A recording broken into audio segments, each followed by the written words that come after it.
नमस्कार साथियों, मैं सचिन शर्मा आपके अपने चैनल में आपका हार्दिक स्वागत करता हूं। आशा करता हूं आप सभी स्वस्थ हैं, कुशल मंगल हैं, निरंतर पढ़ाई कर रहे हैं और इसी मेहनत के साथ, इसी लगन के साथ पढ़ाई करते रहें। एक दिन जरूर आपकी मेहनत का फल आपको मिलेगा और उस रिजल्ट वाली पीडीएफ में आपका भी नाम जरूर आएगा। तो हम बात कर रहे थे वर्षण पे और कल हमने वर्षण की तीनों अवस्थाएं पढ़ ली। आज हम गैसीय अवस्था पे बात करते हैं और उस अवस्था में हमें पढ़ना है क्या, तो हम पढ़ेंगे क्या। आज का हमारा जो टॉपिक रहेगा वो रहेगा ओश। क्या रहेगा? ओश, या कह सकते हैं हम क्या रहेगा, कोहरा, या रहेगा क्या, कुहासा। क्या?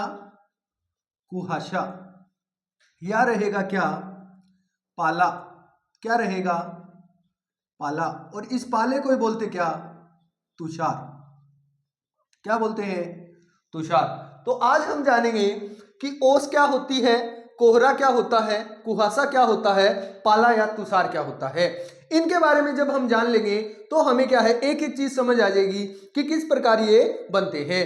अब सर्दियों का टाइम चल रहा है और आप देखते हैं कि कभी आप कहते हैं ओस आई हुई है, कभी आप कहते हैं कोहरा है, कभी आप कहते हैं पाला है।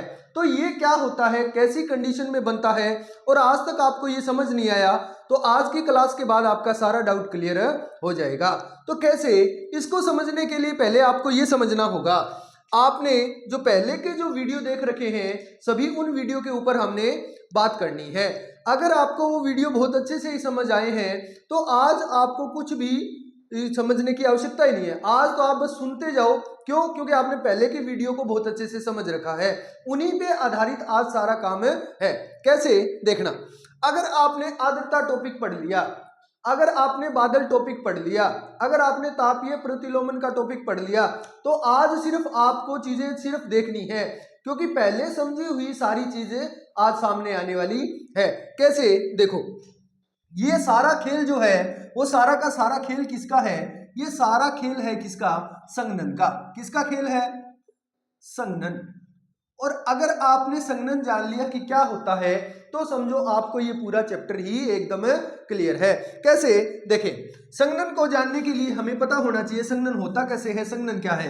वैसे तो अगर मैं नॉर्मल रूप से बात करूं संघनन क्या होता है, तो संघनन सीधी सी बात है क्या, जल वाष्प से किससे, जल वाष्प से किस में परिवर्तित हो जाएगी, द्रव अवस्था में, यानी जल में जब अवस्थित हो जाए तो ये क्या है, या ठोस भाग में परिवर्तित हो जाए या बर्फ वगैरह बन जाए तो वो क्या है, वो संघनन है। यानी जल वाष्प से वह प्रक्रिया जिससे ये जल बने, जिससे ये ठोस भाग बने, ये सारा क्या है, ये संघनन है। क्या है? संघनन है। तो इसी के ऊपर आज हम बात करने वाले हैं कि एक बार दोबारा समझेंगे ये कैसे होता है। तो देखेंगे ये कैसे होता है, देखना अभी देखेंगे कि ये किस प्रकार होता है हमारा संघनन। अब देखो, हमें पता है कि ये कोई धरातल का भाग है, ये कोई क्या है, धरातल का भाग है। देखते जाना, ये कोई धरातल का भाग है और इस धरातल के भाग पर क्या है, जल है। क्या है? जल। हमने जब आर्द्रता पढ़ी थी तो पहले ही पढ़ा था कि जल होना अनिवार्य है। अगर नमी होगी तो ही जल होगा, तो ही वायु में नमी आएगी, यानी जलवाष्प आएगा, और जलवाष्प होगा तो ही संघनन होगा, अन्यथा संघनन नहीं होगा। ये बात आप क्लियर करके चलें कि जहां पर जल होगा वहीं से क्या है, हवा में नमी आएगी, और उसी नमी के कारण तापमान कम होने से, ठंडा होने से क्या होने लगता है, संघनन की प्रक्रिया शुरू होती है। ठीक है, कैसे देखो, अब जलवाष्प से, इस जल से क्या बनेगा, जलवाष्प। देखते जाना, क्या बनेगा, जलवाष्प। और जलवाष्प जो है वो हवा के रूप में, वाष्प के रूप में ऊपर उठेगा और वायु में मिल जाएगा। ये क्या है, जलवाष्प। बहुत ही ध्यान से देखेंगे, सारी चीज हमने पहले बात कर रखी है, बस थोड़ा सा रिवीजन। जैसे ही जलवाष्प हवा में आया और ऊपर गया तो ऊपर जाने से आप सबको पता है क्या होती है, तापमान में कमी। तापमान में क्या होती है, कमी। और अगर तापमान में कमी होगी तो जैसे जैसे तापमान में कमी होगी तो फिर इससे क्या होगा, हम जैसे जैसे ऊपर जाएंगे तापमान में कमी होगी। तापमान में कमी होने से किसमें वृद्धि होगी, वृद्धि होगी सापेक्षिक आर्द्रता में। किसमें वृद्धि होगी, सापेक्षिक आर्द्रता में। और सापेक्षिक आर्द्रता क्या होती है, आपने पिछले चैप्टर में अच्छे से जान लिया। अगर सापेक्षिक आर्द्रता आपको नहीं पता तो आप एक बार पहले पीछे वाला क्या है चैप्टर जरूर देखें। सापेक्षिक आर्द्रता का मतलब है क्या, जिसके अंदर कितना तो जलवाष्प है, जलवाष्प कितना है, यानी सीधी सी बात कहूं कि निरपेक्ष आर्द्रता कितनी है और उसके अंदर कितना और आ सकता है, यानी उसकी आर्द्रता सामर्थ्य कितना और है। इन दोनों को अगर मैं मिला दूं, कितना जलवाष्प तो है और कितना और आ सकता है, उसी को हम सापेक्षिक आर्द्रता कहते हैं। और सापेक्षिक आर्द्रता के द्वारा ही हम वायु को क्या कर सकते हैं, संतृप्त कर सकते हैं। हमने पढ़ा था ना कि तापमान को कम करके हम वायु को संतृप्त कर सकते हैं। संतृप्त का मतलब सीधी सी बात, संतृप्त वायु क्या होती है, तो सापेक्षिक आर्द्रता समझ गए। अब देखो, अब हम बात करें कि सापेक्षिक आर्द्रता होती है कितना जलवाष्प मौजूद है और कितना और आ सकता है, आर्द्रता सामर्थ्य उसकी कितनी है। तो ये जब पूरा हो जाता है तो वायु क्या हो जाती है, वायु हो जाती है संतृप्त। ये जब दोनों प्रक्रिया हो जाती है तो वायु क्या हो जाती है, संतृप्त वायु हो जाती है, संतृप्त वायु। और संतृप्त क्या होती है, आपने बहुत अच्छे से जाना कि जब वायु की जितनी क्षमता है, वायु की जितनी क्षमता है और उतनी क्षमता उसके अंदर आ जाए, जैसे ये देखो इसके अंदर कितनी 100% वायु आ सकती है, 100% इसके अंदर आ जाए तो ये वायु कैसी वायु कहलाती है, संतृप्त वायु कहलाती है। और जब वायु संतृप्त हो जाती है उसके बाद जो प्रक्रिया होती है उसे हम क्या कहते हैं, उसे हम संघनन कहते हैं।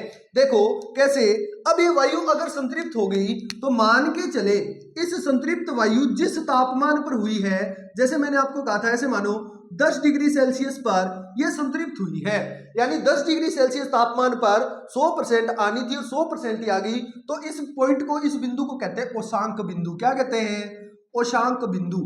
याद रखेंगे तो आपसे पूछ सकते हैं औशांक बिंदु क्या है, तो सीधी सी बात, जिस तापमान पर या जिस बिंदु पर हवा संतृप्त होती है, हवा संतृप्त कब होगी, जब उसमें क्या है, जलवाष्प और आर्द्रता सामर्थ्य बराबर हो जाए, यानी सापेक्षिक आर्द्रता के द्वारा वायु की जितनी क्षमता है उतनी ही उसमें क्या आ जाए, जलवाष्प आ जाए, तो वो क्या हो जाती है, संतृप्त हो जाती है। और ये कैसे होता है, तापमान की कमी के कारण ये बढ़ती है सापेक्षिक आर्द्रता, इसके बढ़ने से वायु संतृप्त होगी और संतृप्त होने से जो क्या है जलवाष्प है वो किस में बदल जाएगा, जलवाष्प बदल जाएगा किसमें, जल में, बर्फ में, जल, बर्फ, ये सभी क्या कहलाता है, ये जो क्रिया है ये किसकी क्रिया है, संघनन की क्रिया है। किसकी क्रिया है, संघनन की। तो आपको अच्छे से समझ आया होगा संघनन क्या होता है, यहां तक आपको समझ आ गया संघनन क्या होता है, तो बहुत अच्छे। अब ये क्या है, जल वाष्प से जल या बर्फ में या हिम में के रूप में बदल गया, तो ये किसके द्वारा बदला, ये संघनन के द्वारा बदल गया। अब देखना कैसे, जब ये संघनन के द्वारा संतृप्त वायु के द्वारा बदल गया, अब क्या होगा, अब देखते जाना। अब होगा ये कि हम बात करें कि अब देखो, अब हमें संघनन का पता लग गया कि संघनन क्या होता है, तो देखेंगे अब संघनन का पता लग गया तो एक बात याद रखेंगे, क्या देखना, अब संघनन कितने रूप से हो सकता है, संघनन 2 कंडीशन पर निर्भर करेगा और वो 2 कंडीशन कौन सी है देखना। संघनन एक तो हिमांक बिंदु, एक तो क्या होगा, हिमांक बिंदु। अब ये हिमांक बिंदु क्या होता है उसके ऊपर भी बात करेंगे। हिमांक बिंदु से अधिक होने पर, अधिक ताप पर, हिमांक बिंदु से अधिक ताप पर। दूसरा हम कह सकते हैं हिमांक बिंदु से, हिमांक बिंदु से कम ताप पर, कम ताप पर। सीधी सी बात यही है कि संघनन है वायु संतृप्त, जहां वायु संतृप्त हो जाएगी वहां संघनन हो जाएगा। तो ये देखना, हिमांक बिंदु से अगर ज्यादा ताप है तो वहां अगर संघनन हो रहा है तो क्या होगा, और अगर हिमांक बिंदु से कम ताप पर संघनन हो रहा है तो क्या होगा, इसको अच्छे से समझ ले। हिमांक बिंदु क्या होता है, आपके मन में होगा सर हिमांक बिंदु क्या होता है, तो सबसे पहले हम यही जानेंगे क्या हिमांक बिंदु क्या है। हिमांक बिंदु, हिमांक बिंदु क्या होता है समझे। हिमांक बिंदु ऐसे माने, जल का हिमांक बिंदु क्या है, ऐसा बिंदु जिसके बाद, ऐसा पॉइंट जिसके बाद क्या हो जाए, जल जो है वो जमना शुरू हो जाए। जल क्या होना शुरू हो जाए, जमना शुरू हो जाए, उससे नीचे क्या है जल रहे और उससे ऊपर जाते ही बर्फ बन जाए, तो वो क्या है, वो हिमांक बिंदु है। जैसे कोई बिंदु है उससे ऊपर का तापमान रहेगा तब तो जल रहेगा, और उससे अगर कम तापमान हो जाएगा तो क्या है, वो बर्फ में बदल जाएगा। और आप सबको पता है वो ऐसा कौन सा पॉइंट है, वो है 0 डिग्री सेल्सियस। अगर मैं जल की बात करूं तो जल का हिमांक बिंदु क्या है, 0 डिग्री सेल्सियस। 0 डिग्री सेल्सियस तक तो क्या रहेगा, अगर 0 डिग्री सेल्सियस से ऊपर तापमान है यानी 1 डिग्री 2 डिग्री 3 डिग्री, तो ये क्या रहेगा, ये जल रहेगा। क्या रहेगा, जल रहेगा। यानी सीधी सी बात है, हिमांक बिंदु से अधिक अगर ताप है तो इसके अंदर अगर संघनन होता है, इसके अंदर अगर संघनन होता है तो क्या होगा, होगा ये कि क्या बनेगा, जल ही बनेगा। संघनन के द्वारा क्या बनेगा, जल बनेगा। और अगर 0 डिग्री सेल्सियस से कम हो जाए, जैसे -1 डिग्री सेल्सियस, -2 डिग्री सेल्सियस, तो ये इसमें बनेगा, वो क्या बनेगा, वो बर्फ बनेगी। क्या बनेगी, बर्फ बनेगी, हिम बनेगी। तो समझ गए, ये क्या है, ये है हिमांक बिंदु। ये क्या है, हिमांक बिंदु। यानी जिससे अधिक ताप होने पर अगर संघनन होगा तो क्या होगा, और जिससे अगर कम ताप होगा तो क्या होगा। तो आपको अगर ये बात समझ आ गई तो आप बहुत ही अच्छे तरीके से समझ सकते हैं, क्योंकि वायु संतृप्त होगी। और वायु संतृप्त किस पे होती है, वायु संतृप्त होती है किसके ऊपर, या तो जलवाष्प। अगर जलवाष्प की मात्रा किसी जगह क्या है, अधिक है, जैसे हमने पढ़ा था कि कोई भी वायु है वो समुद्र से जा रही है तो वो जलवाष्प ज्यादा ग्रहण कर लेगी, और हो सकता है कुछ ऐसी जगह गई जहां पर जल है ही नहीं, तो वायु कैसे संतृप्त होगी, तापमान को कम करके संतृप्त हो सकते हैं, सीधी सी बात है। तो कई जगह हो सकता है तापमान 2 डिग्री हो पर वहां पर जलवाष्प अधिक हो जाए, और वो जलवाष्प भी चाहिए, जैसे उसमें कितना था, 50 जलवाष्प था, और 50 यहां से 2 डिग्री पर मिल गया, और शांक बिंदु 2 डिग्री था, तो 2 डिग्री पे 50 मिल गया तो 100 हो गया। इसका मतलब वायु संतृप्त हो गई, और जैसे ही वायु संतृप्त होगी तो अब क्या बनेगा, संघनन की प्रक्रिया होगी। तो संघनन की अगर प्रक्रिया होगी वो कितने डिग्री पे हो रही है, वो 2 डिग्री पे, तो इसके द्वारा जो बनेगा वो जल ही बनेगा, बर्फ नहीं बनेगी। क्या बनेगा, जल ही बनेगा। और अगर यहां पर, यहां से इसको कितना मिला, ऐसे मान के चलना 2 डिग्री पर इसको 30 ही जलवाष्प मिला, अभी 20 और चाहिए, आर्द्रता सामर्थ्य इसकी कितनी, 20 और पड़ी है। तो अब हम कैसे संतृप्त कर सकते हैं वायु को, हमने पिछले चैप्टर में अच्छे से पढ़ा था। अब हमें क्या है, टेम्परेचर कम करना होगा। जैसे जैसे टेम्परेचर कम करेंगे वैसे वैसे इसकी जो आर्द्रता सामर्थ्य है वो कम हो जाएगा, और जैसे ही आर्द्रता सामर्थ्य कम होगा तो अब 2 से हमने कहा -1 डिग्री टेम्परेचर पे जाने पे आर्द्रता सामर्थ्य 30 हो गई। कितनी हो गई, 50 थी वो 30 हो गई, 30 हो गई तो अब चाहिए भी कितनी थी, 30 ही चाहिए थी, तो वायु क्या होगी, संतृप्त होगी। और अगर वायु संतृप्त होगी तो संघनन होगा, लेकिन अब ये संघनन हिमांक बिंदु से नीचे हो रहा है, और अगर हिमांक बिंदु से नीचे हो रहा है तो अब ये जल नहीं बनेगा, अब ये क्या बनेगी, अब ये बर्फ बनेगी। क्या बनेगी, बर्फ बनेगी। बस अगर आप इतना समझ गए तो समझ लेना कि बर्फ कैसे बनती है और हिम वगैरह और जल कैसे बनता है। तो संघनन 2 रूप से होता है, अगर हिमांक बिंदु से अधिक ताप हो, ये हिमांक बिंदु इससे अधिक हो, अगर हिमांक बिंदु से कम ताप हो तो क्या क्या बनता है उसके बारे में हमें जानेंगे। देखना कैसे, ये समझ आ गया ना अच्छे से। तो संघनन 2 रूप से, हिमांक बिंदु से अधिक ताप पर, हिमांक बिंदु से कम ताप पर। तो अब देखेंगे कैसे, अब देखना किस प्रकार ये बनेगा। तो इसकी बात हम करें तो देखेंगे कि इससे कैसे बनेगा। तो देखना, अब हिमांक बिंदु आपने जान लिया क्या होता है। अब हम बात करें तो अगर हिमांक बिंदु से अधिक ताप पर होगा तो क्या बनेगा, आप सबको पता है, अगर अधिक ताप पर होगा तो बनेगा क्या, यहां लिख देता हूं, तो बनेगा ओश, क्योंकि ओश में बूंद होती है, जल होता है, ठीक है। क्या बनेगा, कोहरा। क्या बनेगा, कोहरा। क्या बनेगी, वर्षा, ठीक है। क्या बनेंगे, बादल। ये सारी कंडीशन होगी किससे, हिमांक बिंदु से अधिक ताप होने पर, यहां जमेगा नहीं। और अगर हिमांक बिंदु से नीचे आ जाए तो क्या बनेगा, तो लिखना, तो बनेगा क्या, ये बनेगा क्या, हिम, ओलावृष्टि, ओलावृष्टि। क्या होगा, पाला, या इसी पाले को क्या बोलते हैं, तुषार। ये कंडीशन होगी। तो अब समझना, हिमांक बिंदु से अधिक ताप होगा तो उसमें जल होगा, ओश, कोहरा, वर्षा, बादल, समझ गए। और हिमांक बिंदु से अगर कम ताप होगा तो क्या होगा, हिम, ओलावृष्टि, पाला या तुषार बनेंगे। तो यहां तक की कंडीशन आशा करता हूं बहुत अच्छे से समझ आई।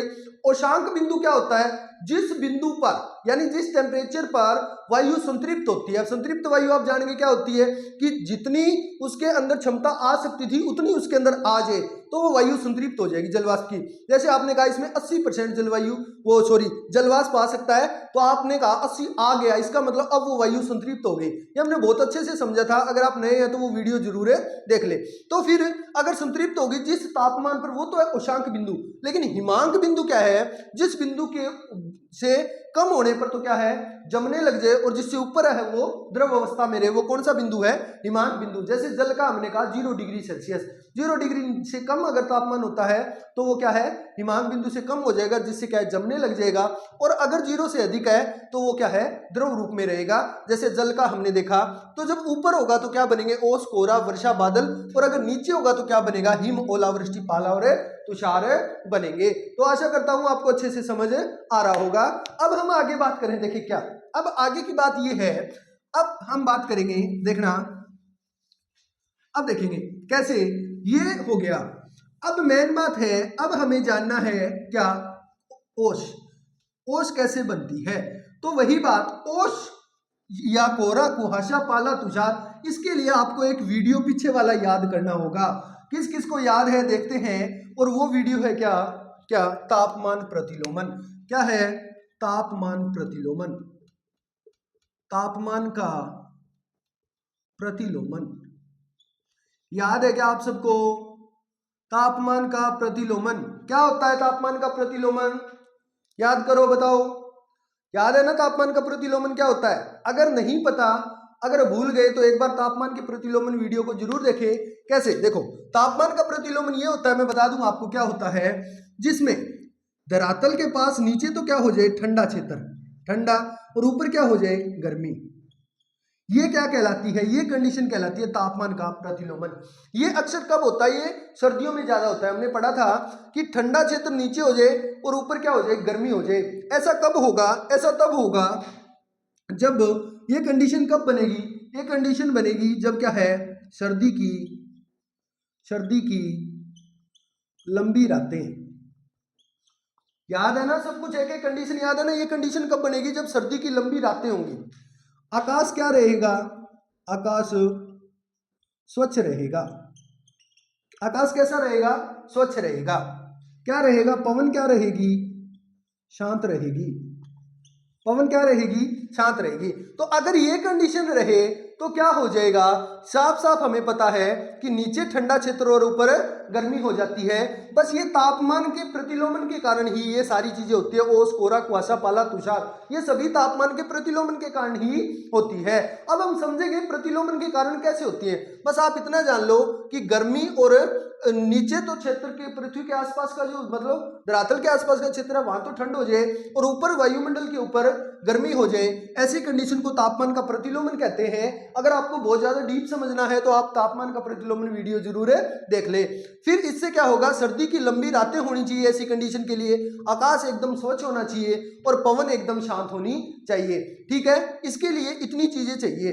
अब देखो कैसे हम बात करें, क्या क्या कंडीशन रहेगी। अब देखो, अब हम देखें, अब आप हेडिंग लगाएंगे क्या, ओश। क्या हेडिंग लगाएंगे, ओश। और ओश कब बनती है देखना। अब देखेंगे ओश क्या होती है, तो लिखे ओश। एक एक चीज बहुत ही अच्छे तरीके से समझेंगे। ओस कैसे बनेगी, ओस देखना, ओस बनने के लिए हमें क्या चाहिए, ओस बनेगी, सीधी सी बात, देखो कैसे। ओस ये माना, अभी हमने पढ़ा क्या होना चाहिए, तापमान प्रतिलोमन। तो पहले लिखेंगे इसके लिए आवश्यक दशाएं, इसके लिए आवश्यक दशाएं, आवश्यक दशाएं। ओस कब बनती है, जब ऐसा होगा तभी ओस बनेगी, अन्यथा ओस नहीं बनेगी। ड्यू जानते हो ना, जब हम सुबह सुबह उठते हैं तो हम देखते हैं कि जैसे कोई घास है, जैसे कोई पेड़ पौधे हैं, उनकी पत्तियां हैं, या कोई भी चीज थी उसके ऊपर छोटी छोटी क्या है, जल की बूंदे सी होती हैं, और हम कहते हैं आज तो ओस आईडी है, बोले कि नहीं। तो वो ओस कब बनेगी, उसके लिए देखें क्या क्या चाहिए। ओस के लिए आवश्यक दशाएं हैं क्या, अभी आपको लिखा है वही बात। क्या क्या होना चाहिए, लिखे आकाश साफ। सबसे पहले तो ठंडी व लंबी रातें, ठंडी व लंबी रातें, लंबी रातें। और ऐसा कब होता है, ऐसा सर्दियों में ही होता है कि ठंडी रात सर्दियों में होगी, लंबी रात भी सर्दियों में, क्योंकि दिन छोटे और रातें लंबी होती है। दूसरा, आकाश क्या होना चाहिए, स्वच्छ होना चाहिए। आकाश कैसा होना चाहिए, स्वच्छ। आपसे पूछा जा सकता है कि ओस बनने के लिए आवश्यक दशाएं कौन कौन सी है, तो ठंडी व लंबी रातें, आकाश स्वच्छ, उसके बाद लिखें क्या, पवन शांत। पवन कैसी होनी चाहिए, शांत, पवन नहीं चलनी चाहिए। ये ना हो कि गर्म वाले क्षेत्र से गर्म आ गई, ठंडी आ गई, तो वो पूरे सिस्टम को, तापमान प्रतिलोमन को बिगाड़ देगी। ये हमने उस वीडियो में अच्छे से जाना था, तापमान प्रतिलोमन वाले में। फिर एक और चीज क्या, उच्च सापेक्षिक आर्द्रता। उच्च सापेक्षिक आर्द्रता, यही तो है ना मेन। ये जब ज्यादा होगी तभी तो क्या है, वायु संतृप्त होगी, और संतृप्त होगी तभी तो संघनन होगा। तो सारी चीज संघनन पे है। इतनी चीजें आपको याद रखनी, ठंडी व लंबी रातें चाहिए, आकाश स्वच्छ चाहिए, पवन शांत चाहिए, उच्च सापेक्षिक आर्द्रता चाहिए। अब समझेंगे इनसे कैसे बनेगा, एक एक चीज समझेंगे कैसे। देखो हमें पता है ये हमारा क्या है, धरातल है। क्या है, धरातल। एक एक चीज अच्छे से समझेंगे, धरातल। और इस धरातल से क्या हो जाए, वायु जब ऊपर उठे क्या हो जाए, दिन की स्थिति में आपको बताता हूं दिन में क्या होगा। ये क्या है, सूर्य, ये सूर्य है। इससे क्या आई, अच्छे से समझना, हर बात हमने समझी हुई, फिर दोबारा बता रहा हूं, तापमान प्रतिलोमन वाली बात बता रहा हूं। ये आई, ये कंडीशन कब की है, ये दिन की कंडीशन है। दिन की कंडीशन थी, ये सूर्य की किरणें आई और सूर्य की किरणों ने जल का क्या कर दिया, जलवाष्प किया। क्योंकि जब सूर्य की किरणें आई तो जल गर्म हुआ, और जल गर्म होने से जलवाष्प हुआ। क्या हो गया, जलवाष्प। और जलवाष्प हवा में आ गया। किस में आ गया, हवा में आ गया। अब हवा में जलवाष्प आ गया, पर अभी संघनित तो नहीं हुआ, क्योंकि जो सूर्य का प्रकाश है वो तो हो रहा है। तो अब जैसे ही रात होगी, क्या होगी, रात होगी। अब रात जैसे ही होगी तो दिन तो छोटा था, क्योंकि सर्दियों का टाइम है, और इसके अंदर क्या है, सर्दियों के टाइम में दिन छोटे और रातें लंबी होती है। तो दिन में जितना प्रकाश आया, उसमें बजट में हमने पढ़ा कि सूर्य से जितना प्रकाश आता है, उसके बाद रात को पृथ्वी भी अपनी पार्थिव किरणों के रूप में ऊर्जा को लौटा देती है। तो अब पृथ्वी क्या करेगी, रात को वापिस लौटाएगी, और जब वापिस लौटाएगी तो रात लंबी होगी। तो दिन में जितना प्रकाश प्राप्त हुआ था, उससे अब अधिक ज्यादा प्रकाश ये ऊर्जा जो है वो निकाल देगी, और अधिक ऊर्जा निकालने के कारण धरातल रात में क्या हो जाएगा, ठंडा हो जाएगा। धरातल रात में ठंडा हो जाएगा, और ऊपर क्या है, गर्मी हो जाएगी। ठीक है, क्योंकि ये क्या है, ऊर्जा क्या है, विकिरित कर रही है। अब देखो ठंडी व लंबी रातें क्यों चाहिए, क्योंकि यहां पर नीचे कैसा फैक्टर चाहिए, ठंडा चाहिए। तो लंबी रातें होंगी तो जितनी ऊर्जा प्राप्त हुई थी उससे अधिक ऊर्जा निकाल दी रात लंबी होने से, तो यहाँ ठंड होगी। आकाश स्वच्छ क्यों चाहिए, आकाश स्वच्छ इसलिए चाहिए कि यहाँ पर अगर ठंड रखनी है तो इस ऊर्जा को ऊपर तक आसानी से जा सके। अगर इस यहाँ पर बादल छाए रहेंगे, आकाश स्वच्छ नहीं होगा, तो ये वापिस यहीं आ जाएगी। आ जाएगी कि नहीं आ जाएगी। तो अगर आकाश साफ होगा तो ये पूरी की पूरी क्या है, ऊर्जा ऊपर चली जाएंगी और यहाँ के क्षेत्र को गर्म कर देगी, और नीचे का क्षेत्र कैसा रहेगा, ठंडा। पवन शांत, पवन शांत क्यों, अगर यहाँ ठंडा क्षेत्र और गर्म पवन अगर आ गई तो ये पूरा का पूरा खेल ही बिगड़ जाएगा। उच्च सापेक्षिक आर्द्रता, उच्च सापेक्षिक आर्द्रता क्यों चाहिए, क्योंकि वायु को संतृप्त करने के लिए, संतृप्त होगी तभी तो संघनन होगा।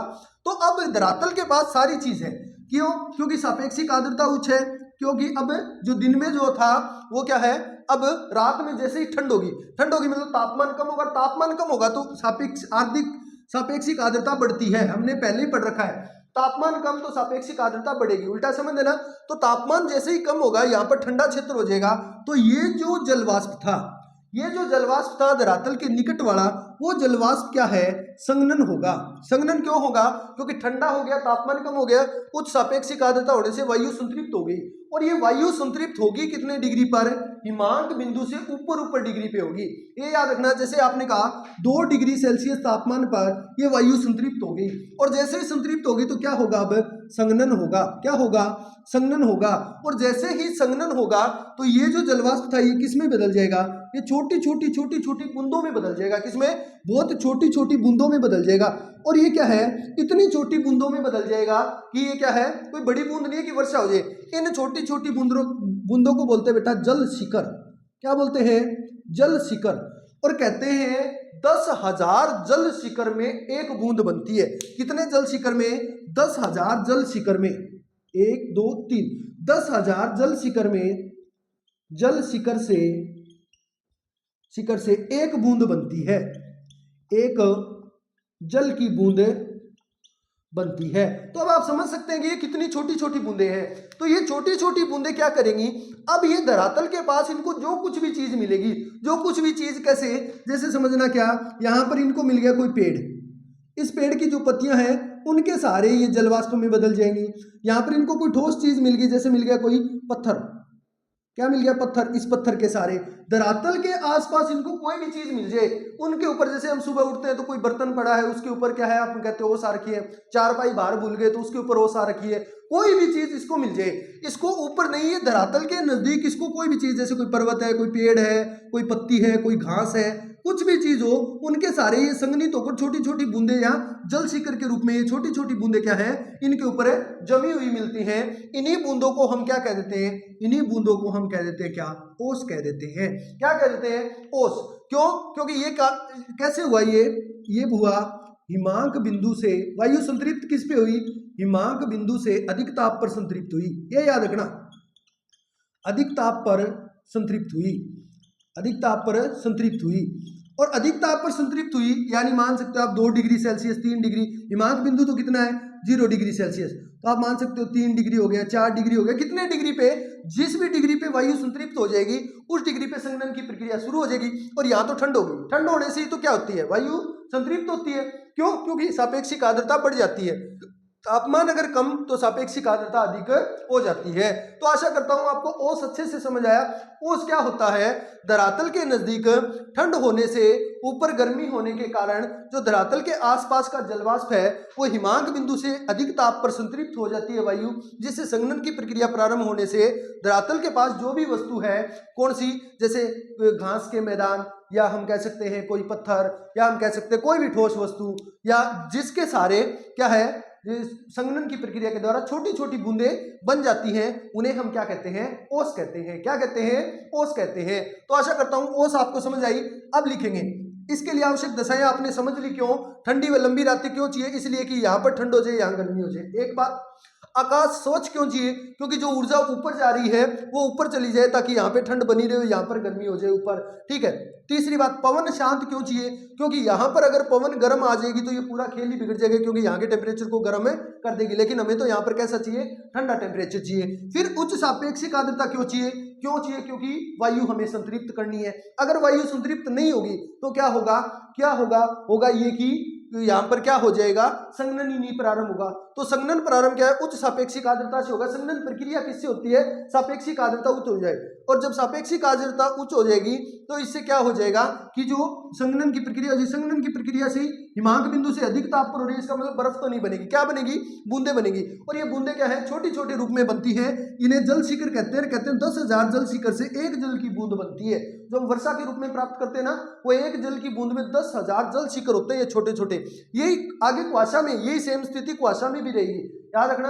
कुहासा, कोहरा जो भी पढ़ेंगे सब में तापीय प्रतिलोमन आवश्यकता है, इसीलिए ये सारी चीजें सर्दियों में होती हैं, गर्मियों में नहीं होती, क्योंकि गर्मियों में यहाँ नीचे ठंड नहीं हो सकती। तो अब आप अच्छे से समझ गए होंगे। फिर इसकी वजह से जो भी इनको मिलते हैं, जैसे पत्थर, कोई भी ठोस वस्तु, घास के मैदान, उनके सारे क्या है, ये जलवाष्प क्या है, संघनित हो जाता है। संघनित होकर छोटी छोटी बूंदों का रूप धारण कर लेता है। इसी बूंदों को हम क्या कहते हैं, ओस कहते हैं। क्या कहते हैं, ओस कहते हैं। और ये ओस जो है ये फसलों के लिए लाभदायक होती है, ठीक है। तो किसान ये कहते हैं कि ओस आ जाए, ओस आ जाए, इसका मतलब जो ओस है वो क्या है, रबी की फसल के लिए अच्छी मानी जाती है। तो समझ गए, हाँ। तो ये ओस के बारे में आपने लिखा, आवश्यक दशाएं। अब आगे लिखेंगे, क्या ये लिख लिया ना, हाँ। अब लिखना शुरू करेंगे आगे। आवश्यक दशाएं लिख ली, अब लिखना हिमांक बिंदु वाली बात याद रखना। ताप हिमांक बिंदु से अधिक होगा तभी ओस बनेगी। अगर हिमांक बिंदु से ताप कम हो जाएगा तो ओस नहीं बनेगी, फिर वो ओला, हिम या पाले के रूप में परिवर्तित हो जाएगी। ये लिख लिया ना, अब लिखेंगे इसी में लिखना ओस में आगे आवश्यक दशाओं के बाद लिखेंगे इन दशाओं से धरातल के निकट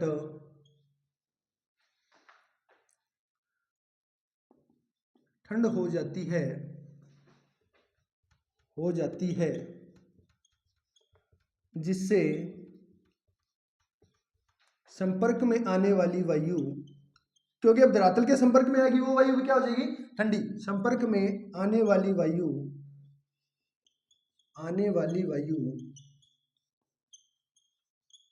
भी ठंडी हो जाती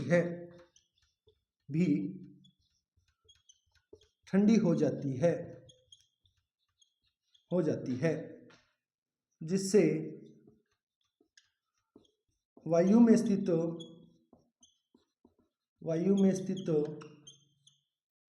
जलवाष्प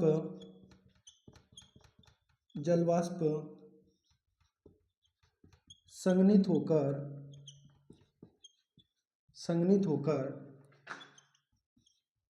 छोटी छोटी जल की बूंदों में बदल जाता है। यह प्रक्रिया हिमांक बिंदु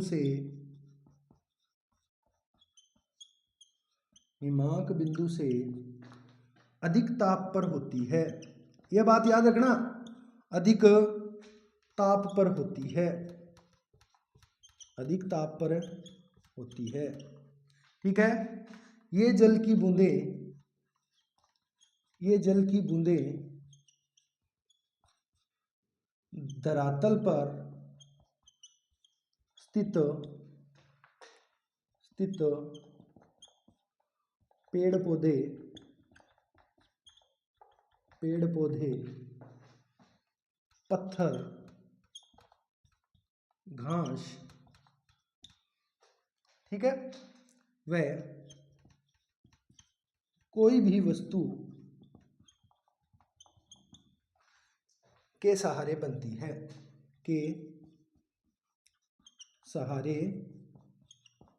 बन जाती है। इन्हें ओस कहा जाता है, ओस कहा जाता है। तो ये ओस की परिभाषा है, अच्छे से आवश्यक दशाएं आपने कह दिया, और एक एक बात जिसे आपने समझी वो सारी। इससे क्या होगा, धरातल के निकट ठंड हो जाएगी, फिर उसके संपर्क में जो वायु आएगी वो क्या हो जाएगी, ठंडी हो जाएगी, और ठंडी होने से जो जलवाष्प था वो संघनित हो जाएगा। संघनित कैसे होगा वो हमने समझ लिया, सापेक्षिक आर्द्रता बढ़ने से संघनित हो जाता है, वायु संतृप्त हो जाती है, संघनित होकर छोटी छोटी जल की बूंदों में बदल जाता है। यह प्रक्रिया हिमांक बिंदु से अधिक ताप पर होती है, यानी 0 डिग्री से ऊपर होती है। ये जल की बूंदें धरातल पर स्थित पेड़ पौधों, पत्थर, घास व कोई भी वस्तु के सहारे बन जाती है, इन्हें ओस कहा जाता है। ये जल की बूंदें क्या होती है, छोटी छोटी होती है, ठीक है, छोटी छोटी, इन्हें हम क्या कहते हैं, जल शिखर। हाँ, और 10,000 जल शिखर में एक जल की बूंद बनती है, वो वर्षा वाली, याद रखना, ठीक है। तो वो हम जब हम वर्षा पढ़ेंगे तो अच्छे से पढ़ेंगे। ये आपको ओस अच्छे से समझ आ गई होगी। ओस कब होगी, इस प्रक्रिया के दौरान ओस होती है, तो समझ गए। अब हेडिंग लगाएं, क्या, कोहरा। क्या लगाएंगे, कोहरा, ठीक है। तो कोहरे के बारे में हम जानेंगे, क्या होता है कोहरा, तो लिखे क्या, कोहरा। बस याद रखना, चाहे वो पाला हो, चाहे वो कोहरा हो, कुछ भी हो, कुहासा हो, सब में तापीय प्रतिलोमन लगेगा। क्या लगेगा, तापीय प्रतिलोमन जरूर आएगा, क्योंकि ये सारी घटना किसके कारण होती है, तापीय प्रतिलोमन के कारण। और तापीय प्रतिलोमन क्या होता है, क्या धरातल के पास तो ठंड हो जाए और ऊपर क्या हो जाए, गर्मी हो जाए, ऐसा होने से ही ये बनता है। तो अब लिखेंगे क्या, कोहरा। क्या लिखेंगे, कोहरा। कोहरा, कोहरा क्या होता है, सीधी सी बात, कोहरा हमने समझा क्या, आप कहते हो ना भयंकर धुंध, जिसके अंदर दृश्यता कम हो जाए, हमें दिखना कम हो जाए, वो तो होता है कोहरा। क्या होता है, कोहरा। देखो नहीं, भयंकर धुंध आइडिया जो हमें दिखना बंद हो जाए, और वो क्या है, अगर हम कहें मैक्सिमम ज्यादा से ज्यादा कितनी दूर देख सकते हैं, तो मैक्सिमम कोहरे में हम 1 किलोमीटर दूर तक देख सकते हैं, उसके बाद हमको कोहरे में कुछ भी दिखाई नहीं देता। अब कहते हो गुरु जी 1 किलोमीटर तो बहुत हुआ है, तो वो मैक्सिमम है, हो सके हटो लेकिन हट तक ही ना दिखे, इतनी भयंकर भी धुंध आ जाए, हो सके ज्यादा से ज्यादा कितनी दूर दिख सके, 1 किलोमीटर से अधिक दूरी पर नहीं दिखाई देगा।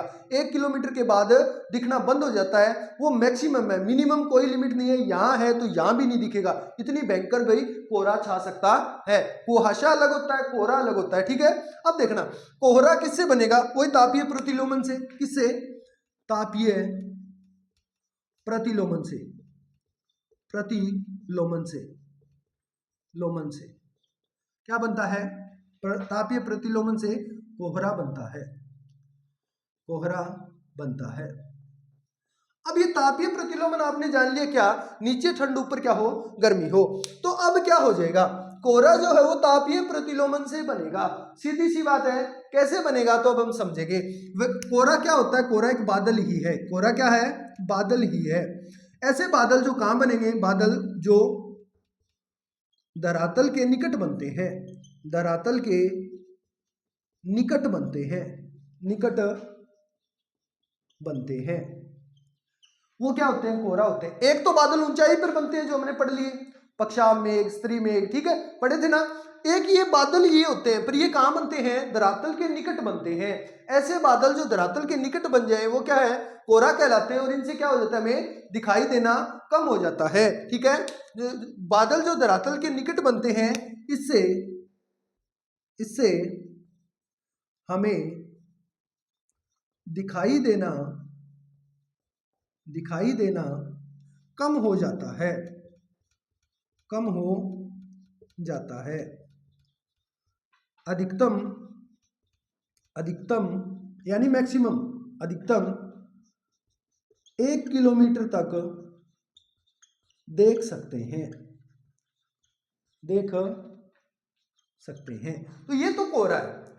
अभी समझेंगे। अभी सिर्फ हमने कहा कि ये बादल ही है। जैसे ये कोई धरातल है, तो इस धरातल के निकट जो बादल बन जाए वो बादल ही क्या कहलाते हैं? वो बादल ही कहलाएंगे क्या? कोहरा। और इसी कोहरे के कारण हमें दिखाई नहीं देता, और दिखाई नहीं देता ज्यादा से ज्यादा हम कितना देख सकते हैं? तो 1 किलोमीटर से अधिक हम नहीं देख सकते। 1 किलोमीटर से ज्यादा हमें दिखाई नहीं देगा, वो तो कोहरा है। और यही जब 2 किलोमीटर हो जाए, सेम चीज जब हमें 2 किलोमीटर तक दिखाई देने लग जाए, वो होता है कुहासा। क्या होता है? कुहासा। बस इतना याद रखना, 1 किलोमीटर तक अगर हम देख सकते हैं, उससे ज्यादा नहीं देख सकते तो वो तो कोहरा। अगर हम 2 किलोमीटर तक देख सकते हैं तो वो क्या होता है? वो कुहासा होता है। कोहरे और कुहासे में बस इतना ही फर्क है, दोनों ही धुंध के रूप हैं, ठीक है। तो कुहासा को हम नॉर्मली धुंध कह देते हैं और इसे हम कोहरा कह देते हैं। तो कुहासे में 2 किलोमीटर वही बादल बनते हैं, पर हल्के बादल होते हैं धुंध के, ठीक है। उसमें हम 2 किलोमीटर तक देख सकते हैं, यानी नॉर्मल रूप से जो बनता है उसे हम कुहासा कहते हैं। हम बात करेंगे। अब इतना आपने लिख लिया, अब समझे ये कैसे बनता है, ठीक है। तो अब समझेंगे। वही बात, तापीय प्रतिलोमन बनाए पहले। तो तापीय प्रतिलोमन क्या होगा? देखना, तापीय प्रतिलोमन का मतलब आप साफ समझ गए, पीछे हमने समझा और समझ लेते हैं। तापीय प्रतिलोमन की सीधी सी बात है कि धरातल के पास यहाँ क्या हो जाए? ठंडा क्षेत्र, ठंडा। अब ठंडा क्यों होगा? वही सारी दशाएं सेम वही रहेंगी कि रातें लंबी हो और यहाँ पर क्या हो जाए? गर्मी हो जाए। यहाँ पर क्या हो जाए? गर्मी हो जाए। अब क्या है? संघनन होगा, बादल बनेंगे। बादल कैसे बनते हैं? बादल ऐसे बनते हैं जब क्या है? जलवाष्प ऊपर जाए, और जब जलवाष्प ऊपर जाए, ऊपर जाकर संघनित हो जाता है, यानी संतृप्त हो जाता है, उससे क्या है? फिर बादल बनते हैं। हमने पढ़ा था ना बादलों में। अब ऊपर जाने की आवश्यकता है क्या? ये बताओ। नहीं है ना। क्यों? क्योंकि यहीं पर क्या हो रखी है? ठंड हो रखी है। क्या हो रखी है? ठंड हो रखी है। ओस में और कोहरे में इतना ही फर्क है कि ओस तो जो थी वो धरातल के निकट ही क्या थी? जो भी वस्तु उनको मिल गई थी उनके लिपट कर संघनित होकर बूंदे बन गई थी। लेकिन ये धरातल के ऊपर जो वस्तु है वहां नहीं, थोड़ा सा ऊपर, धरातल से थोड़ा सा ऊपर क्या होगा? यहां पर जैसे क्या है? कोई भी धूल कण है, क्या है? धूल कण, या क्या है? कोई राख के कण, क्या है? राख के कण, या कोई क्या है? पराग कण, क्या है? कोई पराग कण, या क्या है? ज्वालामुखी के कोई कण, यानी ज्वालामुखी से कोई भी कण निकले हैं, कोई भी कण है, उन कणों के साथ क्या हो जाती है? ये संघनित हो जाती है। क्यों? ऊपर तो जाएगी नहीं। क्यों नहीं जाएगी? क्योंकि इनको संघनित होने के लिए ठंड चाहिए, तापमान कम चाहिए, ताकि सापेक्षिक आर्द्रता बढ़ जाए। वो तो यही बढ़ रखी है। क्यों? क्योंकि यहाँ पर तापीय प्रतिलोमन हो रखा है। तापीय प्रतिलोमन से यहाँ पर क्या होगी? ठंड होगी। और ठंड होने से क्या हो गया? यहाँ पर जो था क्या? जलवाष्प, वो क्या हो गया? संघनित हो गया। क्या हो गया? संघनित हो गया। और जब संघनित हो गया, क्यों? तापमान कम है, तापमान कम होने से ये क्या हो गया? जलवाष्प से संघनित हो गया। और संघनित होकर इन धूलकण, धूलकण क्या होते हैं? आर्द्रता ग्राही नाभिक होते हैं। क्या होते हैं? आर्द्रता ग्राही नाभिक, ग्राही नाभिक। और ये क्या कर लेंगे? ये जलवाष्प को सोख लेंगे, और सोखने के बाद तापमान कम हो गया तो वो किस में बदल जाएगा? वो छोटी छोटी क्या है? बूंदों में बदल जाएगा। किस में बदल जाएगा? इन कणों के सारे क्या है? छोटी छोटी बूंदे। वही जल शिखर किस में बदल जाएगा? जल शिखर में, छोटी छोटी जल शिखर में बदल जाता है। और बदलकर क्या है? ये जल शिखर का समूह ही क्या बन जाता है? एक बादल का रूप ले लेता है। इस प्रकार आप समझे कैसे? इस प्रकार छोटी छोटी जल शिखर, धूल कणों के सारे थोड़ा सा धरातल से ऊपर क्या है?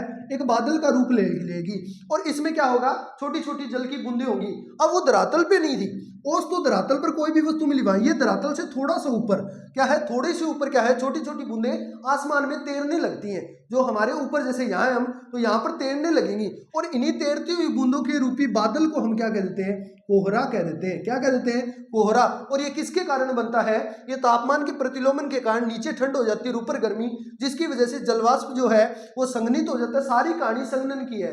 संतृप्त हुई वायु, संतृप्त वायु की क्या चाहिए, उच्च सापेक्षिक आर्द्रता, वो किससे होती है, तापमान कम करके वायु को संतृप्त कर सकते हैं। तो यहाँ तो ठंड वैसे ही है, तो ठंडा होने से क्या हो जाएंगे, इन धूल कणों से क्या जलवाष्प लिपट जाएगा, और जल धूल कण ये जितने भी कण है ये सारे आर्द्रता ग्राही नाभिक पहले ही है, ये जलवाष्प को सोख लेंगे, और संघनित होने से ये छोटी छोटी जल शिखरों में बदल जाएंगे।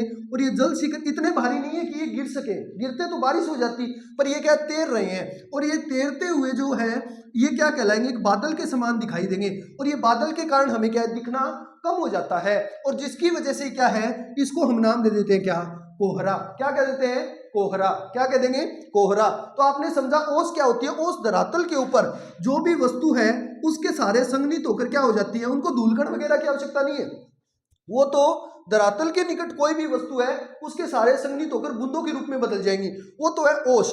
और अगर ये धूलकण के सारे थोड़ा सा ऊपर धरातल से अगर ये जल शिखर तैरने लग जाए और एक बादल के रूप में दिखने लग जाए, तो वो क्या हो जाता है, वो कोहरा। सीधी सी बात है कि वो बादल तो ऊपर बनते हैं, क्यों, क्योंकि ठंड ऊपर होती है, वहां तापीय प्रतिलोमन नहीं होता, लेकिन तापीय प्रतिलोमन होने से वो ठंड इनको जहां ऊपर मिल रही थी वो अब नीचे मिल गई, और नीचे मिलने से क्या हो जाएगा, वही बादल यहाँ बनने शुरू हो जाएंगे, और इन्हें हम क्या कह देते हैं, कोहरा कह देते हैं। तो जो सुबह आप देखते हो, उठते हो तो भयंकर जो हमें दिखाई नहीं देता, धुंध रूप में आते हैं, उसे हम क्या कहते हैं, कोहरा। ये किसकी वजह से होता है, ये होता है, आप कभी भी इस धुंध के अंदर बाइक वगैरह लेके निकलना, तो आप देखना आपके कपड़ों के ऊपर ऐसे पानी पानी हो जाएगा, आप सोचेंगे ये पानी कहाँ से आया, वो पानी इन्हीं जल शिखरों से आया। ये जल शिखर जैसे ही आपसे टकराएंगे वो पानी आपके ऊपर इकट्ठा हो जाएगा, हो जाता है ना, बस उसके अंदर तैरती हुई जल शिखर होती है, और जैसे ही वो जल शिखर आपसे टकराएंगी तो वो क्या है, वो सारे जल शिखर इकट्ठे हो जाएंगे। इकट्ठे होने से तो क्या है, बूंद बनेगी। अभी कह दिया कि अगर ये जल शिखर सारे इकट्ठे हो जाए, 10,000 जल शिखर अगर इकट्ठे हो जाए तो एक बूंद बन जाती है, तो वो सारे जैसे टकराएंगे तो आकर क्या है, इकट्ठे होंगे।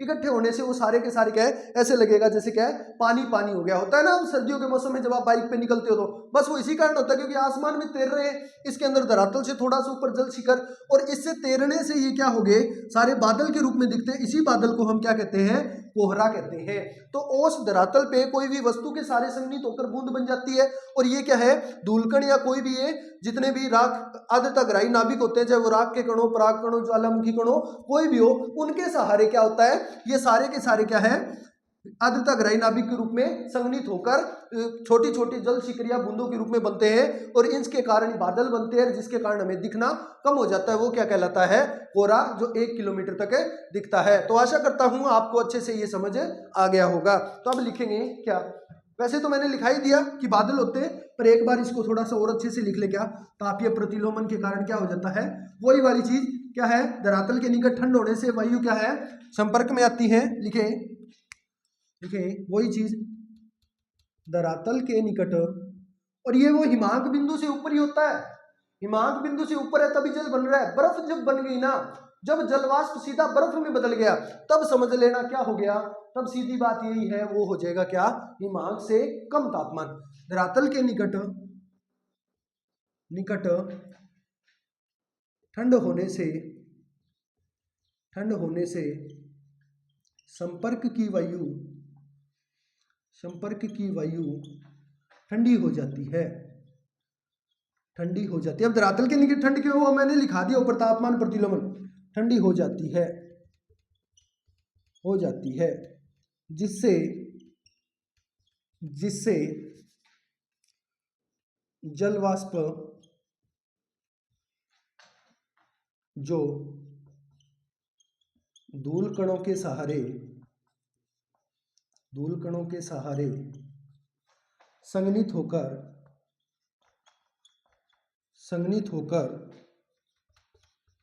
होकर धरातल से थोड़ा ऊपर छोटी छोटी जल की बूंदों के रूप में ये जल शिखर होते हैं, ठीक है, बूंदों के रूप में तैरने लगते हैं व बादल बना देते हैं जिससे दिखना कम हो जाता है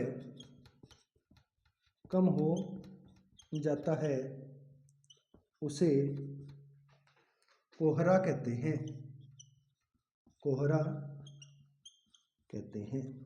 ठीक है, तो ये क्या था? कोहरा। लिखेंगे यह प्रक्रिया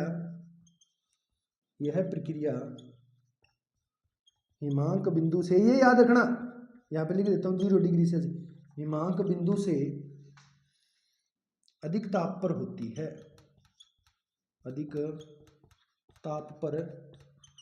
है।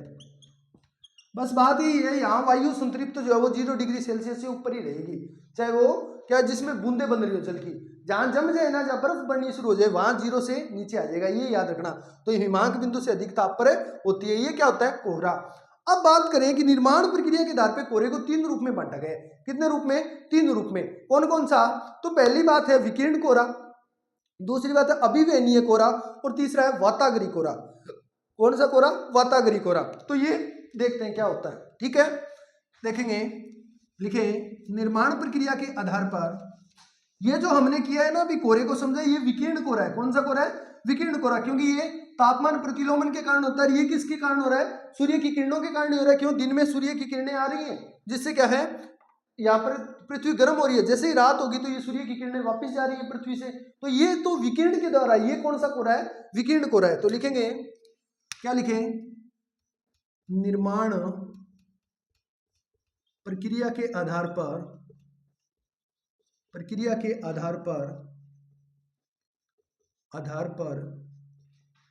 कोहरे को विलिज नाम का भूगोलवेत्ता है, उसने बताया, विलिज ने 3 भागों में बांटा है। कोहरे को 3 भागों में बांटा है, और वो 3 भाग कौन कौन से देखना। नंबर 1 का क्या? विकिरण कोहरा।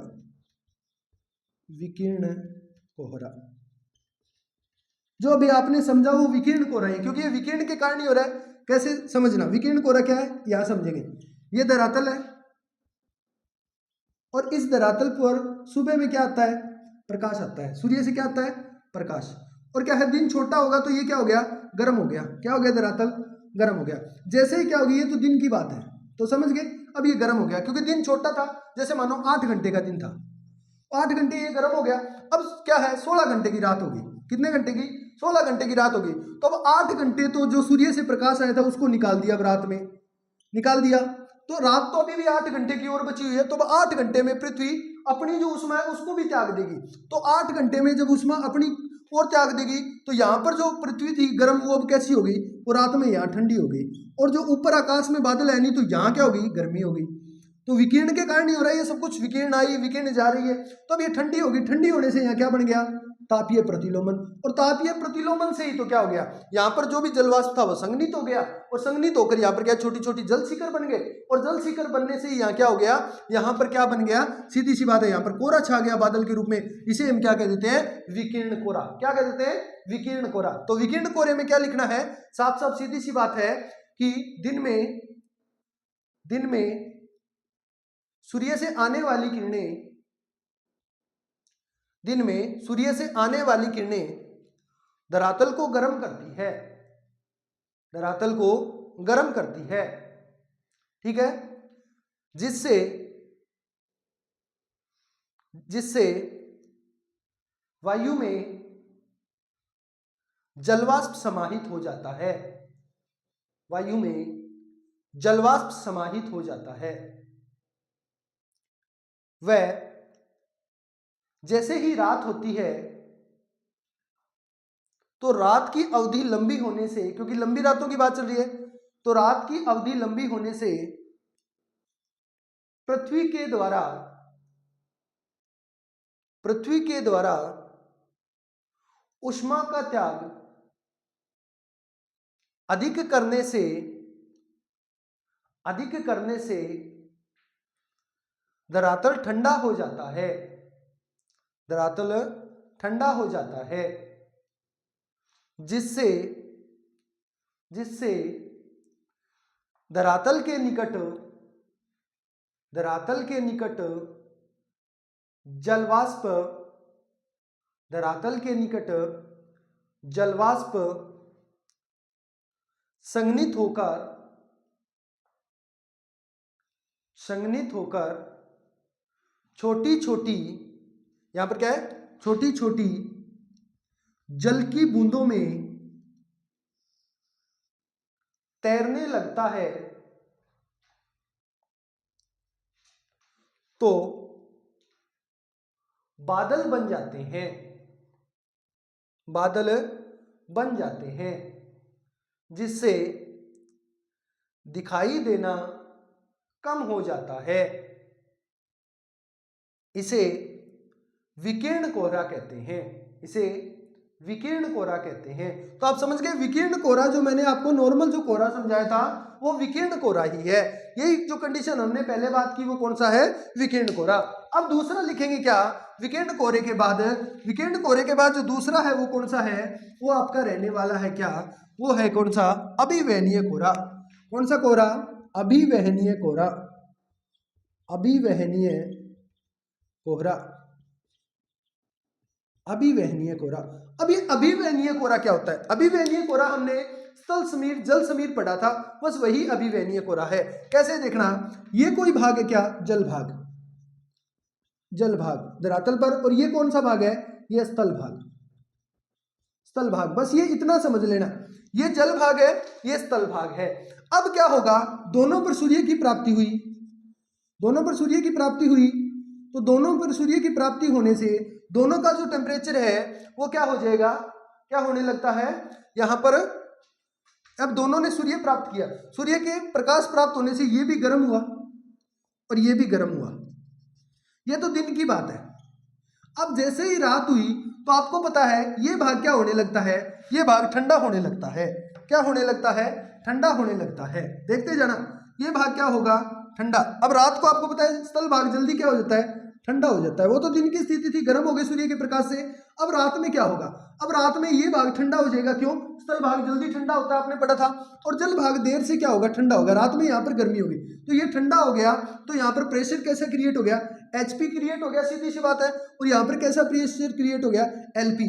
तो अब हवाएं कहाँ से कहाँ चलेंगी, अब हवाएं HP से LP की ओर आएंगी, सीधी सी बात है। और ये जो हवाएं आ रही है ये कैसी हवाएं हैं, ये ठंडी हवाएं हैं। कैसी हवाएं हैं, ठंडी हवाएं, क्योंकि ठंडे क्षेत्र से आ रही है, यहाँ पर ठंडा होने से। अब ये अगर यहाँ आई तो ये क्या कर देंगी, जो गर्म हवा थी उसको ऊपर उठा देंगी, गर्म हवा को, क्योंकि आपको पता है ठंडी हवा गर्म हवा को क्या कर देती है, ऊपर उठा देती है, क्योंकि जल भाग गर्म था तो यहाँ पर हवाएं जो थी वो इसकी बजाय गर्म थी, तो जैसे ही ठंडी हवा आई वो तो नीचे आ गई और गर्म हवा को ऊपर उठा दिया, और गर्म हवा को ऊपर उठा दिया तो यहाँ से क्या हुआ, यहाँ तो क्या बन गया, क्षेत्र कैसा हो गया, यहाँ ठंडा क्षेत्र हो गया। कैसा क्षेत्र हो गया, ठंडा। और यहाँ कैसा क्षेत्र हो गया, गर्म क्षेत्र हो गया। और तापमान प्रतिलोमन में क्या चाहिए, यही तो चाहिए, धरातल के निकट ठंड हो जाए, ऊपर गर्मी हो जाए, धरातल के निकट तो क्या हो जाए, ठंड, और ऊपर क्या हो जाए, गर्मी, जिससे क्या हो जाए, तापीय प्रतिलोमन। और तापीय प्रतिलोमन होने से क्या होगा, यहाँ पर जो क्या था, जो अब जो जलवाष्प था वो संघनित होगा, और संघनित होने से छोटी छोटी जल की बूंदों में बदलेगा, और छोटी छोटी जल की बूंदों में बदलने से बादल बनेंगे, और बादल बनने से हमें दिखना बंद होगा, और दिखना बंद होगा उसे हम कोहरा कह देंगे। और वो कौन सा कोहरा हो गया, अभिवहनीय, क्योंकि हवा चल के आ रही है, एक हवा स्थिर थी, दूसरी हवा चल के आ रही है, जैसे ही चल के आई इसने इसको ऊपर उठा दिया, तो ये कौन सा कोहरा कहलाता है, अभिवहनीय कोहरा कहलाता है। तो आप लिख लेंगे ना इसको, क्या लिखेंगे, सिंपल सी बात है, क्या लिखेंगे, दिन के समय सूर्य के प्रकाश से स्थल भाग व जल भाग दोनों गर्म होते हैं, दोनों गर्म होते हैं, लेकिन रात के समय स्थल भाग ठंडा होने से वहां पर हाई प्रेशर क्रिएट हो जाता है, वह जल भाग देरी से ठंडा होने से वहां पर लो प्रेशर बन जाता है। इसलिए हवाएं ठंडे स्थल भाग से गर्म जल भाग की ओर चलती हैं। तो स्थल भाग की ठंडी हवा जल भाग की गर्म हवा को ऊपर उठा देती है, जिससे धरातल के निकट ठंड हो जाती है और ऊपर गर्मी हो जाती है, जिससे धरातल के निकट जल वाष्प संघनित होकर छोटी छोटी जल की बूंदों में एक बादल का रूप धारण कर लेता है, जिससे दिखाई देना बंद हो जाता है, दिखाई देना कम हो जाता है, ऐसे लिखना, दिखाई देना कम हो जाता है। उसे अभिवहनीय कोहरा कहते हैं। तो समझ गए, ये था अभिवहनीय कोहरा। आशा करता हूं अच्छे से समझ गए, क्योंकि इसमें अभिवहन का मतलब चलना, तो इससे क्या है, ठंडी हवा इधर की ओर चल रही है और गर्म हवा को ऊपर उठा रही है। अब लास्ट लिखना तीसरा जो कोहरे का प्रकार है वो है क्या लिखेंगे, वो है सीमांत कोहरा या वाताग्र कोहरा। ठीक है, वाताग्र हम आगे पढ़ेंगे क्या होता है। ठीक है, तो अभी सिर्फ इतना लिखना, क्या सीमांत कोहरा या इसी को कहते हैं क्या, वाताग्र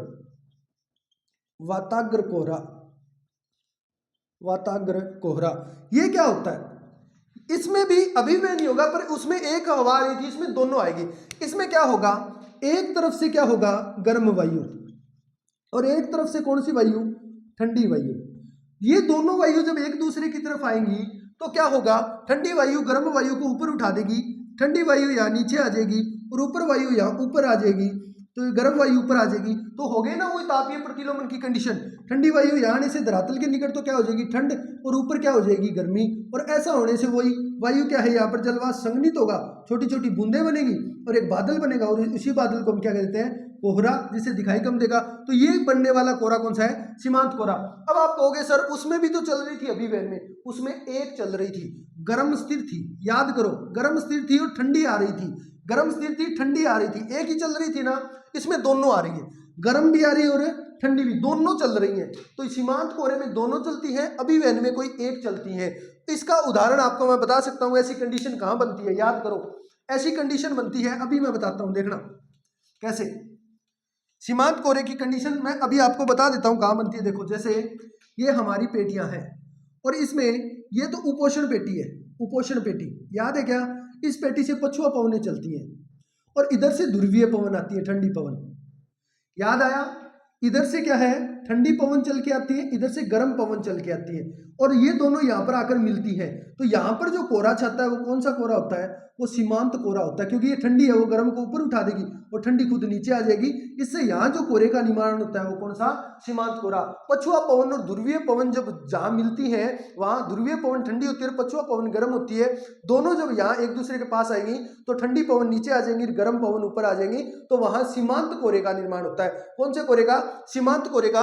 तो सीमांत कोहरे में क्या लिखना है, लिखेंगे, लिखें, दो विपरीत स्वभाव वाली वायु, दो विपरीत स्वभाव वाली वायु, दो विपरीत स्वभाव वाली वायु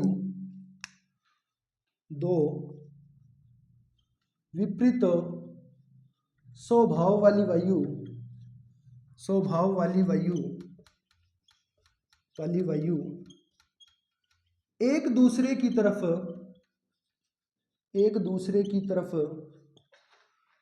गति करती है, तो दोनों में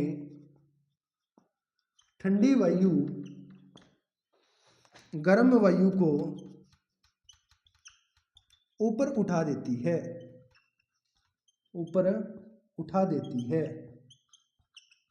जिससे धरातल के निकट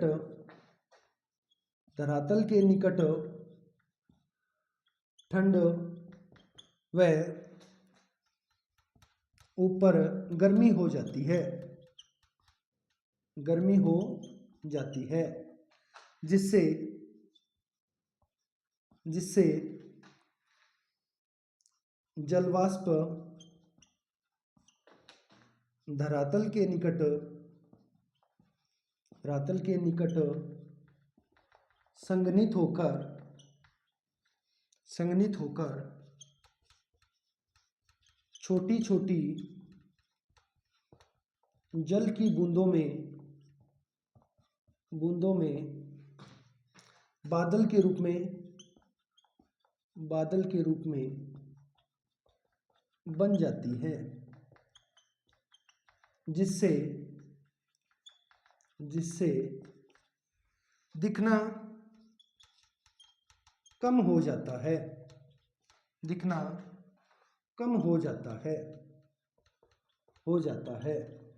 इसे सीमांत कोहरा कहते हैं। तो ये आप समझ गए सीमांत कोहरा क्या होता है। याद रखना, जब तापमान प्रतिलोमन बनता है वहां ये कंडीशन बन जाएगी। तापमान प्रतिलोमन कैसे, नीचे ठंड ऊपर गर्मी, ऐसी कंडीशन जहां भी बनी सर्दियों के मौसम में वहां ये सारी चीजें बनेंगी। याद रखना, ये जहां बूंद बन रही है वहां क्या होता है, वहां हिमांक से ताप ऊपर होता है, बस ये याद रखना। हिमांक बिंदु से ताप अधिक बस, यानी 0 डिग्री से ताप हमेशा उच्च रहेगा, तो इसमें ओस में और इसमें किसमें, कोहरे में, कुहासा में। ठीक है, जब बर्फ बन जाए तो समझ लेना क्या है, 0 से हिमांक बिंदु से तापमान क्या है, कम है। अब हम बात करेंगे क्या, नेक्स्ट, ये आपका कोहरा कंप्लीट हो गया, कुहासा। तो कोहरे का ही रूप क्या है, कुहासा है। एक और होता है, वो भी मैं आपको बता दूं, आपने घाटी समीर पढ़ा था क्या, हाँ, तो घाटी समीर और पर्वत समीर जो पढ़ा था उसे हम कहते हैं क्या, घाटी कोहरा या पर्वत कोहरा। उसमें क्या होता है, उसमें भी यही होता है कि घाटी से आने वाली, घाटी में इस प्रकार आपने देखा होगा, बता देता हूं, लिखने की आवश्यकता नहीं है, बहुत बार आपने लिखा है। यहाँ से जो पवन आती है रात में वो ठंडी होती है, और वो ठंडी पवन क्या है, इसको गर्म पवन को ऊपर उठा देती है, तो यहाँ तो क्या हो जाएगी, गर्मी हो जाएगी। यहाँ ठंडी पवन आने से क्या हो जाएगी, ठंड हो जाएगी, ठंडा क्षेत्र हो जाएगा। तो यहाँ जो कोहरा बनता है घाटी में, उस कोहरे को क्या कहते हैं, पर्वत कोहरा या घाटी कोहरा कहा जाता है। आपसे पूछा जा सकता है, ये तो कंडीशन चाहिए, नीचे ठंड ऊपर गर्मी, ऐसा पर्वत और घाटियों में होता है। जब क्या है, पर्वत समीर रात को चलेगी तो ये ठंडी हो जाती है रात में, और यहाँ ठंडी आने से गर्म को ऊपर उठा देती है, तो यहाँ तो गर्मी हो जाएगी, यहाँ ठंड हो जाएगी, जिसकी वजह से ये जो कोहरा बनता है इसे क्या कहते हैं, पर्वत कोहरा या घाटी कोहरा, पर्वत व घाटी कोहरा। तो ये भी आपसे पूछा जा सकता है। ऐसी कंडीशन जहां भी बने सर्दियों में, नीचे तो ठंड हो जाए ऊपर गर्मी हो जाए, वहां क्या है, ओस कोहरा या कुहासा बनता है। तो समझ गए, यहां जो कोहरा बनता है उसे हम क्या कह देते हैं, पर्वत या घाटी कोहरा कह देते हैं। ठीक है, तो अब हम नेक्स्ट बात करें, वो है क्या, कुहासा। और कुहासा क्या होता है वो मैंने आपको बताया, लिखे, कुहासा कोहरे का ही रूप है, कुहासा। तो ये कुहासा क्या होता है, कोहरे का ही रूप है, पर इसमें दिखाई है वो अधिकतम 2 किलोमीटर तक दिखता है। तो लिखें, यह कोहरे का ही रूप है, वैसे ही बनता है सेम, कोहरे का ही रूप है। इसमें कंडीशन थोड़ी क्या है, लो हो जाती है, थोड़ा टेम्परेचर कम हो जाता है, जिसकी वजह से ये नॉर्मल रूप से छाता है, तो हमें दूर तक दिख जाता है। ठीक है, यह कोहरे का ही रूप है, इसमें अधिकतम 2 किलोमीटर तक दिखाई देता है। इसी को धुंध कहते हैं, कुहासा को क्या कहते हैं, धुंध। ठीक है, दिखाई देता है, लिख लिया। एक क्या होता है, एक लिखी क्या, धूम्र कोहरा। ये क्या होता है, ये नगरों में होता है, कल मैंने आपको समझाया था, स्मोग कहते हैं जिन्हें, क्या, स्मोग। लिखे, स्मोग या धूम्र कोहरा। ये क्या होगा, कोहरे के अंदर जब धुआं मिल जाता है तो उससे जो बनता है उसे कहते हैं धूम्र कोहरा या स्मोग। सिंपल सी भाषा में लिखेंगे क्या, कोहरे में नगरों का धुआं मिलने से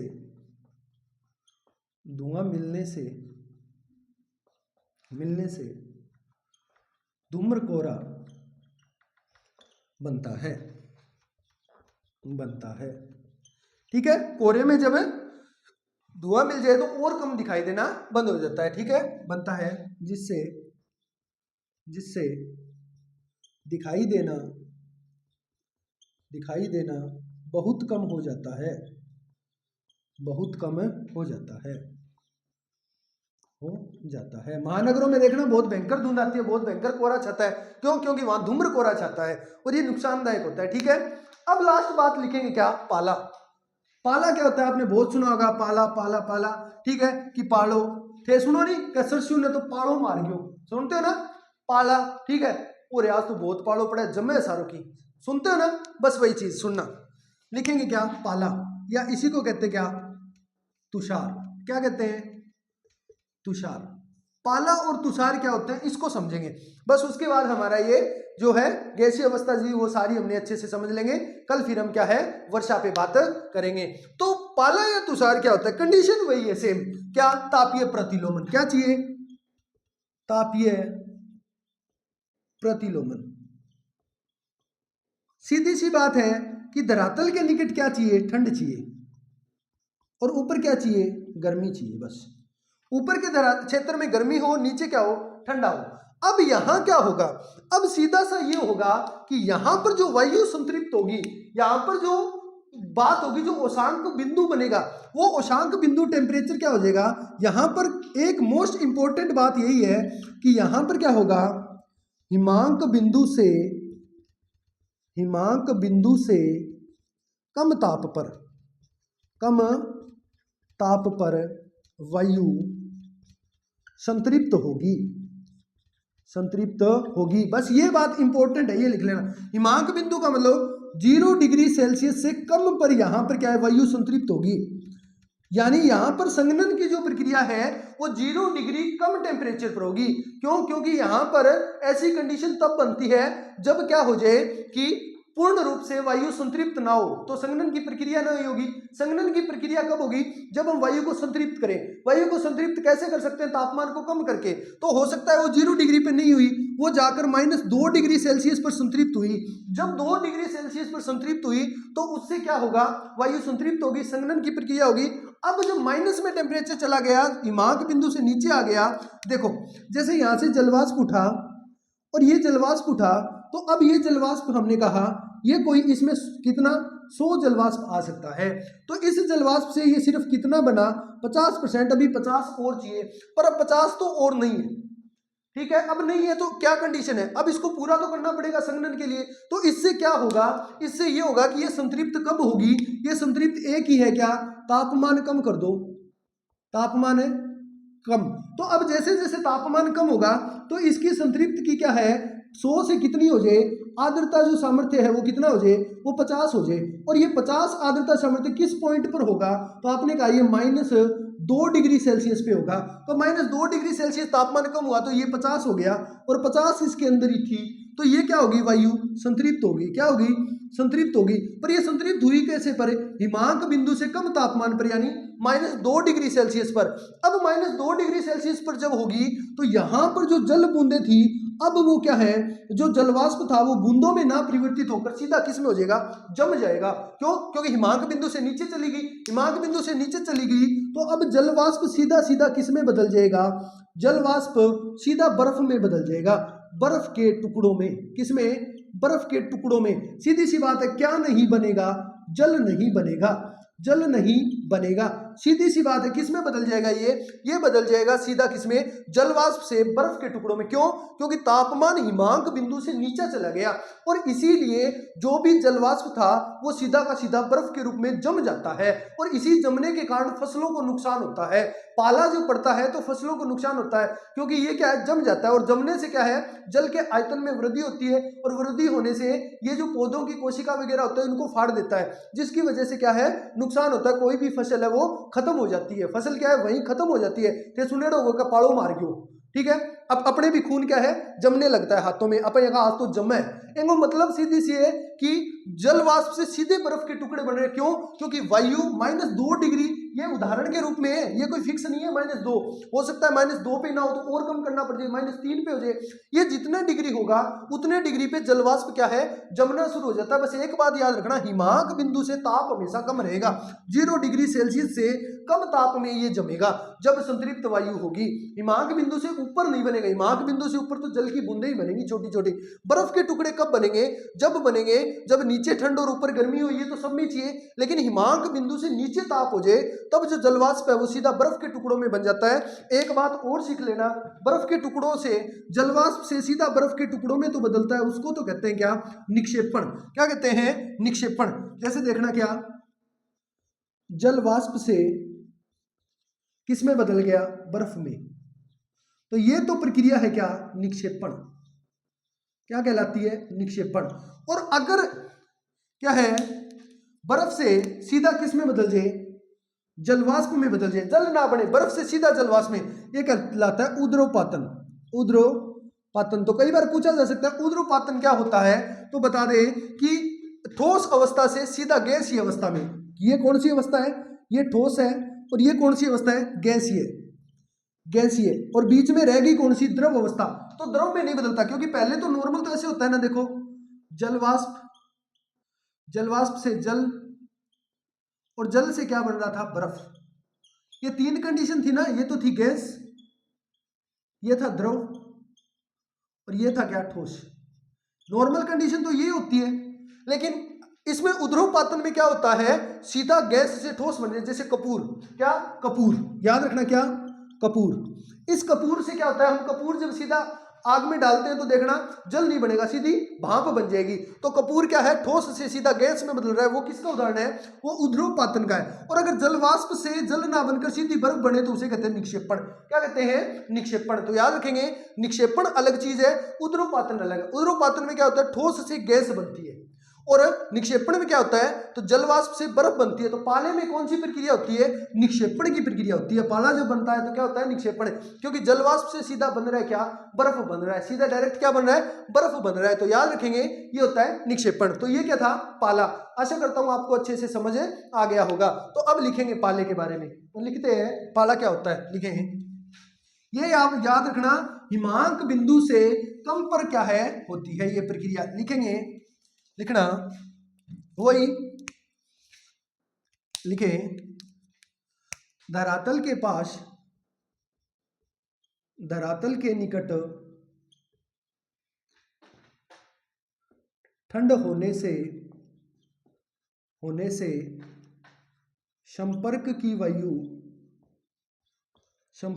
वायु ठंडी हो जाती है,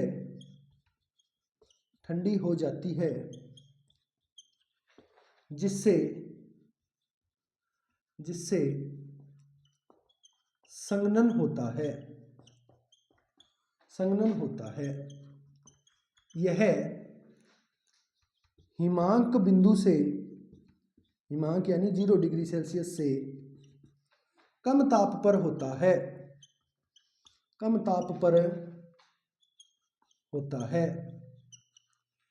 जिससे धरातल के निकट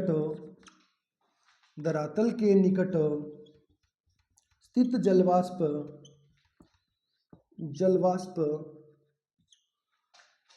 जल में ना बदलकर सीधा छोटे छोटे बर्फ के टुकड़ों में बदल जाता है, जिसे पाला या तुषार कहते हैं। ठीक है, यह फसलों के लिए नुकसानदायक होता है। तो ये इंपॉर्टेंट है, इसको इंपॉर्टेंट कर लेना। क्या? हिमांक से कम ताप पर, यानी 0 डिग्री सेल्सियस से कम पर। तो ओश और ये तो क्या है, ओश, कोहरा, कुहासा, वर्षा, बादल, ये तो किससे बनते हैं, 0 डिग्री से ऊपर ताप। मैं लिख देता हूं क्या, 0 डिग्री सेल्सियस से ऊपर, याद रहेगा ना, प्लस, ठीक है।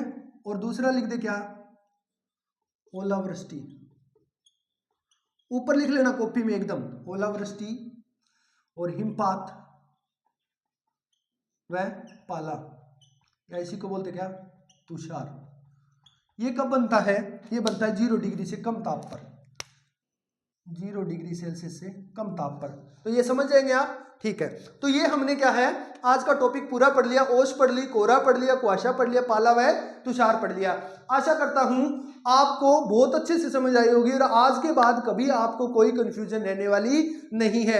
आज तक आपको कंफ्यूजन थी, सर्दियों में हमेशा आप सोचते होंगे ये ओस कैसे आती है, ये कोहरा कैसे छाता है, ये एकदम पाला कैसे पड़ता है। तो आज हमने हर एक चीज समझी। इसमें इंपॉर्टेंट 2 चीज निकल के आई, कौन सी, एक तो संघनन और एक क्या, हिमांक बिंदु और एक तापीय प्रतिलोमन।